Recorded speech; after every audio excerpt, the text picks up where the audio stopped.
نشرة أخبار الظهيرة تأتيكم من الفضاء الإثري أينما كنتم أيها السادة والسيدات.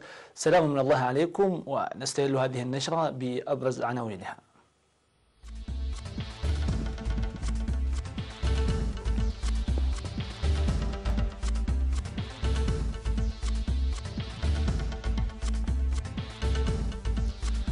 مجلس إقليم عنسبة يعقد اجتماعه الدوري. نجاح حملة التطعيم ضد الحصبة والحميراء في جنوب البحر الأحمر. تحسين حياة المعاقين في إقليم القاشبركان. وزير خارجية باكستان يلتقي الرئيس الأفغاني في كابول. الصين تتهم بريطانيا والاتحاد الأوروبي بالنفاق. مصرع 9 عمال خنقا داخل منجم في روسيا.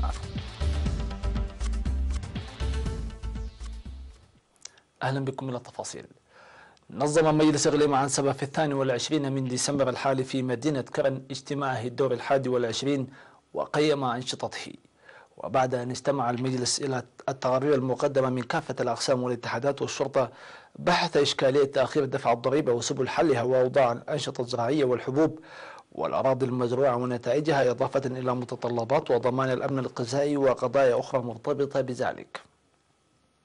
كما استمع إلى تقرير قسم التنمية المعمارية وقيم المشاريع التي توجد على قيد الإنشاء والتنفيذ والاكتمال والسدود والحفائر والمؤسسات التعليمية والصحية، وبحث القصور والحد منها.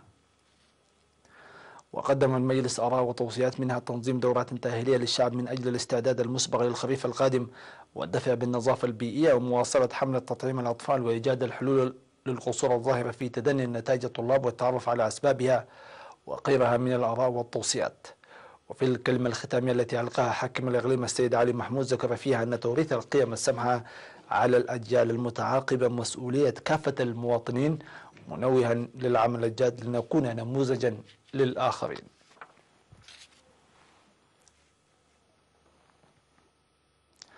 أعلن عن نجاح حملة التطعيم المنظمة ضد الحصبة والحميراء وتوزيع فيتامين أ في الاجتماع التقييمي المنعقد في 24 بمدينة عصب. ووفق التقرير المقدم، تمت الإشارة إلى إنجاز 90% من تطعيم 36 ألف طفل تتراوح أعمارهم ما بين 9 سنة و15 عاما في 2006 نقطة. وأشار التقرير إلى أن حملة التطعيم المنتظمة على مستوى البلاد في الفترة من 21 وحتى 30 من نوفمبر الماضي بدأت في الإقليم من 15 من نوفمبر، أخذة في الاعتبار الانتشار الجغرافي وأوضاع الطقس ولعب التنوير المسبق للسكان دور كبير في فعالية البرنامج ونجاعته. وأشاد مسؤول الفرع في الإقليم الدكتورة صفاوي النقاسي في الكلمة التي ألقاها المساهمة الفعالة التي أبدتها الجهات الحكومية والجبهة في إنجاز البرنامج، داعيا مواصلته في المستقبل بصورة أكثر منسقة وتنظيما. من جهته أوضح المدير العام لقسم الخدمات الاجتماعية في الإقليم السيد محمد علي أن التعاون المنسق الذي شهده الإقليم في إنجاح الحملة يدفع قدما لإنجاز البرامج المنتظمة مستقبلا على مستوى الإقليم والبلاد. ووزعت في المناسبة شهادة تقديرية للمساهمين بفعالية في إنجاح الحملة. أعلن الاتحاد الوطني للمرأة أنه يعمل بقوة لتمكين المرأة تعليميا ومهنيا وتعزيز مساهمتها في المجتمع.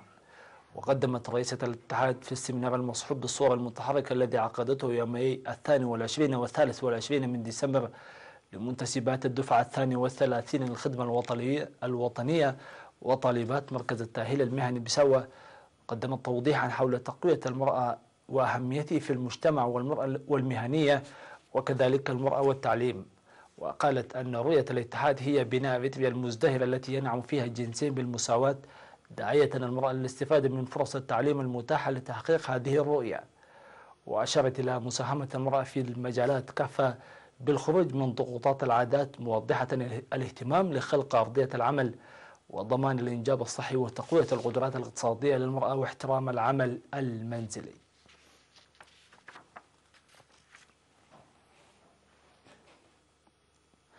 أعلنت جمعية معاقي الحرب فرع إقليم القاشبركان أنها تعمل لتحسين حياة المعاقين عامة والمحتاجين خاصة وخلق فرص العمل لهم.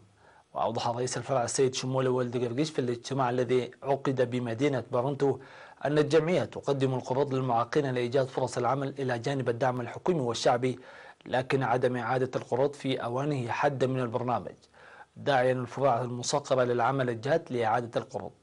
وشدد على أهمية المشاركة الواعية للمجتمع وتوطين المعاقين لإنجاح برامج تحسين معيشة المعاقين.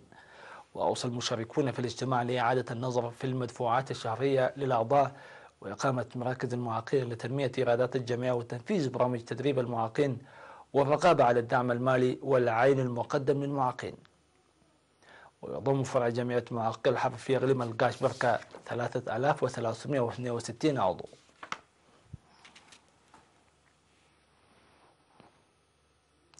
نظم مكتب وزارة الصحة في الإقليم الأوسط سيمينار لتعزيز دور المجتمع عامة والشباب خاصة للسيطرة على الأمراض المعدية ومرض الإيدز بصفة خاصة. وأوضح مسؤول وحدة التوعية والمعلومات في المكتب السيد هبت قبر مسكل عن تحقيق تقدم مشهود لمكافحة الإيدز في البلاد، ويتطلب مواصلة الجهد لاستئصال المرض إلى مستوى الصفر. وأكد المسؤول هبوط الإصابة بالمرض إلى أدنى من 1% في البلاد، ويتوجب مساهمة المجتمع والإدارات والاتحادات لاستئصاله تماما. وأشار إلى أن العالم يشهد إصابة 5000 شخص بالإيدز يوميا، وأن 20 من الأمهات اللاتي يصبن بمرض الإيدز تنقلن 5% منها المرض إلى أطفالهن أثناء الحمل والولادة و3% أثناء الرضاعة. فاصل ونوافيكم بالأنباء العالمية فلا تذهبوا بعيدا.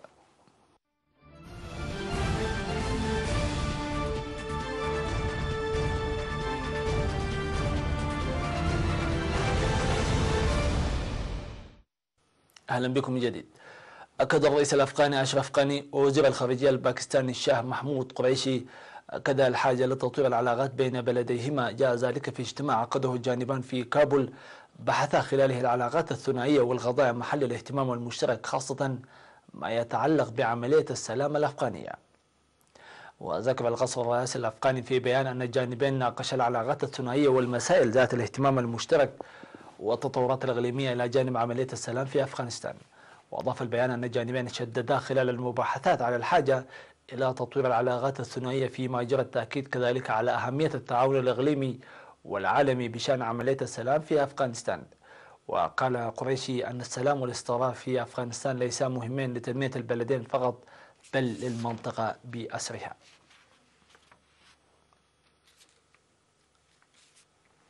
اتهمت الصين بريطانيا والاتحاد الأوروبي بالنفاق بسبب تعبيرهما عن القلق من اعتقال بكين لكنديين، وقالت أن لندن وبروكسل لديهما معايير مزدوجة لعدم ذكرهما المديرة التنفيذية الصينية البارزة المعتقلة في كندا. وقالت وزيرة خارجية الكندية كريستينا فريلاند أن كندا ستواصل شن حملة رفيعة المستوى في الأيام المقبلة لحشد التأييد من حلفاء لها للضغط على الصين لإطلاق سراح المعتقلين الكنديين اللذين تقول الصين أنها تشتبه في أنهما يعرضان أمن الدولة للخطر. وأدلت فريلاند بتصريحات بعد يوم من انضمام الولايات المتحدة لكندا في دعوة بكين لإطلاق سراح الكنديين اللذين احتجزا بعد أن اعتقلت السلطات الكندية مديرة تنفيذية صينية بارزة بناء على مذكرة تسليم أمريكية. كما أيدت بريطانيا والاتحاد الأوروبي دعمهما لكندا.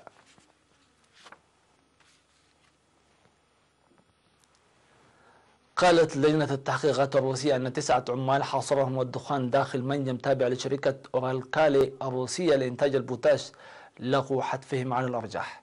وقالت الشركة أن عملية إنقاذ بدأت في منجم بمنطقة سوليك ماسك التي تبعد نحو 1500 كيلومتر شمال شرقي موسكو. وأشارت لجنة التحقيقات الروسية التي تتولى التحقيقات في الجرائم الكبرى إلى أن 8 عمال تعدين تمكنوا من الهروب، لكن 9 ما زالوا مفقودين. وقالت اللجنة أنها فتحت دعوى جنائية حيث أن هناك أسس كافية للاعتقاد بأن الأشخاص المتواجدين في منطقة الدخان لقوا حتفهم.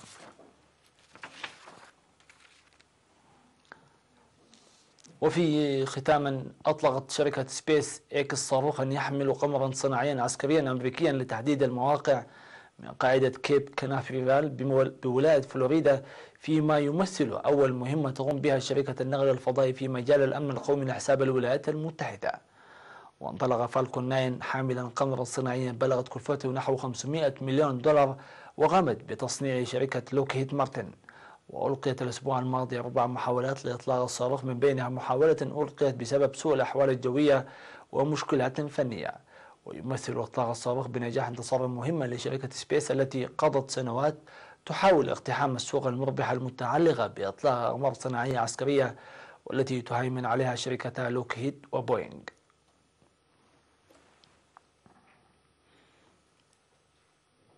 في الختام لا يسعنا إلا أن نشكركم، في أمان الله وحفظه.